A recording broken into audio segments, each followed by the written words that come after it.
કોકોનટની ફિલ્મો આવે એટલે એમાં કંઈક ને કંઈક મેસેજ હોય. મેસેજ વગરની કોકોનટની ફિલ્મ ના હોય. આવું મને પાછલી એની ઘણી બધી ફિલ્મો જોઈ અને ફીલ થયું. આ ફિલ્મમાં પણ એક મેસેજ આપવાની ટ્રાય કરી છે. એક પિતા છે, એમાં અમુક કુટેવો છે, અમુક રોગો છે, એના કારણે એના છોકરાઓ એને બેંકોક મોકલે છે, અથવા તો એના પિતા છે એ બેંકોક ખુદ જાય છે. એ જ બધું જાણવું હોય તો તમારે આ ફિલ્મ જોવાની. બેંકોક જઈને પછી એના પિતા છે એના સ્વભાવમાં કંઈ બદલાવ આવશે કે પછી ઉલટાના બેંકોક જઈ અને એના પિતા બગડી જશે, એ બધું આપણે જોવાનું છે. ફિલ્મમાં એક ડાયલોગ છે, ગામ હોય ને ત્યાં ગંદકીવાળો હોય જ, ગામ હોય ત્યાં ઉકરડો હોય જ, આવો એક ડાયલોગ છે. ગામ હોય ત્યાં ઉકરડો હોય જ, પછી આપણે નક્કી કરવાનું છે કે આપણે ઉકરડો જોવો છે કે આપણે ગામ જોવું છે. એવી જ રીતે મેકર્સે અહીંયા બેંકોક બતાવ્યું છે. હવે બેંકોકનું નામ તમે સાંભળો એટલે પહેલો વિચાર લગભગ આ ગુજરાતીઓ, નામના ગુજરાતીઓના મનમાં એક જ સવાલ આવે અથવા તો એક જ વિચાર આવે, બેંકોક નામ પડે એટલે. પણ મેકર્સે અહીંયા એ ગંદકીવાળો એ ઉકરડાની જગ્યાએ જે ગામ બતાવ્યું છે ને એ બહુ મસ્ત બતાવ્યું છે. લગભગ કોઈ મેકર્સે, બહુ હશે ઓછા, કે જેણે બેંકોકને આટલું સરસ બતાવ્યું હોય. બાકી બધા બેંકોકમાં શું બતાવે છે વેબ સિરીઝો અને ફિલ્મો તમે જુઓ જ છો, પણ અહીંયા એ ગામના ઉકરડાની જગ્યાએ જે ગામ બતાવ્યું છે ને એ બહુ સરસ બતાવ્યું છે. સિનેમેટોગ્રાફી ફિલ્મની બહુ સરસ છે. પછી આમ ફિલ્મ તમે જોતો તમને ફીલ કેવી લાગે ખબર છે કે હું YRFની ફિલ્મ જોઈ રહ્યો છું, યશરાજની ફિલ્મ જોઈ રહ્યો છું. મોટી મોટી બિલ્ડિંગો અને નદી, ઝરણા, તળાવ, જંગલ, પછી વ્યૂ, લોકેશન, એ રીતની પરફેક્ટ સિનેમેટોગ્રાફી બહુ સરસ છે. પ્રોડક્શન વેલ્યુની તો વાત જ નથી કરવાની, કારણ કે એટલું મોટું નામ છે. એક્ટિંગની વાત કરીએ તો આખી ફિલ્મના કરતા હરતા, આખી ફિલ્મના રક્ષક, આખી ફિલ્મનો પાયો ખાલી એક જ વ્યક્તિ છે, સિદ્ધાર્થભાઈ. સિદ્ધાર્થભાઈ હતા એટલે આ ફિલ્મ છેલ્લે સુધી પૂરી કરી. આ હું તમને ક્લિયર એન્ડ કટ કહું છું. સિદ્ધાર્થભાઈ પાસે જે ડાયલોગ આવ્યા છે ને એ સિદ્ધાર્થભાઈનો પ્રયાસ એવો જ રહ્યો છે, એક લાઈન બોલવાનો પ્રયાસ એવો જ રહ્યો છે, હું બોલું અને દર્શક હસે. પછી એ નોર્મલ ડાયલોગ હોય કે કોમિક પંચ હોય, જે કાંઈ વસ્તુ હોય, સિદ્ધાર્થભાઈનો પ્રયાસ આમાં ચોખ્ખે ચોખ્ખો દેખાય છે કે હું બોલું, પબ્લિક હસવી જોઈએ. અને એના કારણે જ લગભગ આ ફિલ્મ તમે છેલ્લે સુધી જોઈ શકશો. બાકી રત્નાબેન છે, એનું કામ પણ સરસ છે. એના ભાગમાં પણ એટલા બધા કંઈ કોમિક પંચીસ આવ્યા નથી, પણ હા, એના ભાગમાં જે કાંઈ ડાયલોગ આવ્યા છે ખૂબ સરસ રીતે રજૂ કર્યા છે. એક્ટિંગ પણ સિદ્ધાર્થભાઈને એકદમ ટક્કર આપે એવી કરી છે. પછી યુક્તિ છે તો યુક્તિ પાસે વધારે પડતું કાંઈ કરવા જેવું નહોતું, પણ એને ગુજરાતી છે તો ગુજરાતી જ રાખવાની જરૂર હતી.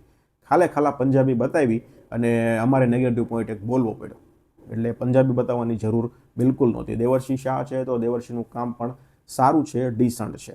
પણ અહીંયા મેં તમને આગળ કીધું એમ પાયો, આધાર, રક્ષક બધું સિદ્ધાર્થભાઈ જ છે, અને સિદ્ધાર્થભાઈએ છેલ્લે સુધી સંભાળી લીધું છે. બીજી તમને વાત કરું તો ફિલ્મનો સ્ક્રીન પ્લે છે એ નબળો છે, ધીમો છે. શરૂઆતમાં થોડો સમય 30 મિનિટ સુધી ફિલ્મ ચાલે છે, ધીમે બેઝ બનાવે છે, અને એમાં જે કંઈ કોમિક પંચીસ, અને આમ સ્પેશિયલી કહેવાય ને તો ઇન્ટરવલ પહેલાં જે કોમિક પંચીસ છે એ થોડા સારા છે, પણ ઇન્ટરવલ પછી તો આખી ફિલ્મ છે એ ચાલી જ જાય છે. શું કામ ચાલી જાય છે એનું કાંઈ અંત જ નથી. નવી સવાર પડે અને આ લોકો એક નવું એડવેન્ચર કરવા નીકળી જાય, નવી સવાર પડે આ લોકો નવું એડવેન્ચર કરવા નીકળી જાય. એટલે એક પછી એવું ફીલ થવા માંડે કે આપણે એક બેંકોકની ડોક્યુમેન્ટરી જોઈ રહ્યા છીએ કે બેંકોકમાં શું એડવેન્ચર છે જોવા માટે. તમે જ્યારે બેંકોક જાઓ તો આ વસ્તુ ટ્રાય કરજો, આ વસ્તુ ટ્રાય કરજો, એવી ફીલ થવા માંડે છે. એટલે આ વસ્તુ થોડી વધારે પડતી ખેંચાયેલી લાગે છે. કોમેડીની વાત કરું તો એક આશા બહુ જ હતી, કારણ કે ફિલ્મમાં સિદ્ધાર્થભાઈ હતા, પણ સિદ્ધાર્થભાઈના હાથમાં પણ એવા કોમેડિક પંચીસ નથી, અને બાકી જે કલાકારો છે એના હાથમાં પણ કોમિક પંચીસ નથી. એટલે કોમેડી નામે અત્યારે જો કહીએ ને તો બિલો એવરેજ વસ્તુ છે. તમને એમ થતું હોય કે બહુ ભરપૂર કોમેડી છે અને ગુજ્જુભાઈ ફિલ્મમાં આપણને જોવા મળે છે તો ચાલો જઈએ, તો એવું નથી. એટલી બધી કોમેડી નથી. સાથે ફિલ્મ પણ ધીમી છે, વધારાના સીનો છે, અને એક સમય પછી તો ફક્ત ને ફક્ત પટાયા દર્શન કરતા હોય, બેંકોક દર્શન કરતા હોય એવું જ ફીલ થાય છે. અંતમાં જે બદલાવ દેખાય છે એ બદલાવ શું કામ આવ્યો એ થોડું ફીલ ઓછું થયું, અથવા તો કદાચ મને પણ ખબર નહીં પડી હોય, પણ સાલું બંધ બેસતું ન લાગ્યું મને કે ભાઈ આ બદલાવ આના કારણે આવ્યો, આ બધા એડવેન્ચર કર્યા એના કારણે આ બદલાવ આવ્યો. આ મને થોડું આમ કનેક્ટેડ ન લાગ્યું.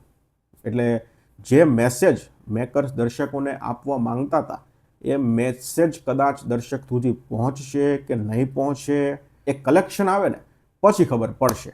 ગીતોની વાત કરીએ તો ગીતો સારા છે, સ્ટોરી રોકવાનું કામ નથી કરતા, સ્ટોરીની સાથે સાથે ચાલ્યા જાય છે અને કાનને એટલા બધા બોર પણ નથી કરતા, કાનને ગમે એવા ગીતો છે. બીજીએમની વાત કરીએ તો બીજીએમ પણ ઠીકઠાક છે.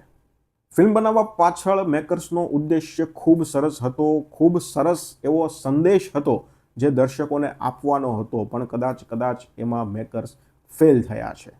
એક સીન તમને હું કહું તો રત્નાબેન છે એ હોટેલની અંદર બાથ જે છે ત્યાં એ કપડું ઓઢીને બેઠા છે અને રડી રહ્યા છે. પછી સિદ્ધાર્થભાઈ દરવાજો ખોલે છે તો એ રત્નાબેનને જુએ છે તો રત્નાબેન છે એ રડી રહ્યા છે. ત્યાં ડબિંગની મિસ્ટેક દેખાય છે, કારણ કે અવાજ રત્નાબેનનો જે રડવાનો આવે છે અને રત્નાબેન સ્ક્રીનમાં જે રડી રહ્યા છે એ અવાજ મેચ નથી થતા. એ જે 5 થી 7 અથવા તો 10 સેકન્ડની જ હશે આખી એ, પણ ત્યાં અવાજની મિસ્ટેક થઈ છે. હવે આટલી મોટી મિસ્ટેક આટલા મોટા પ્રોડક્શન હાઉસમાં કેમ રહી ગઈ એ મને ના ખબર પડી.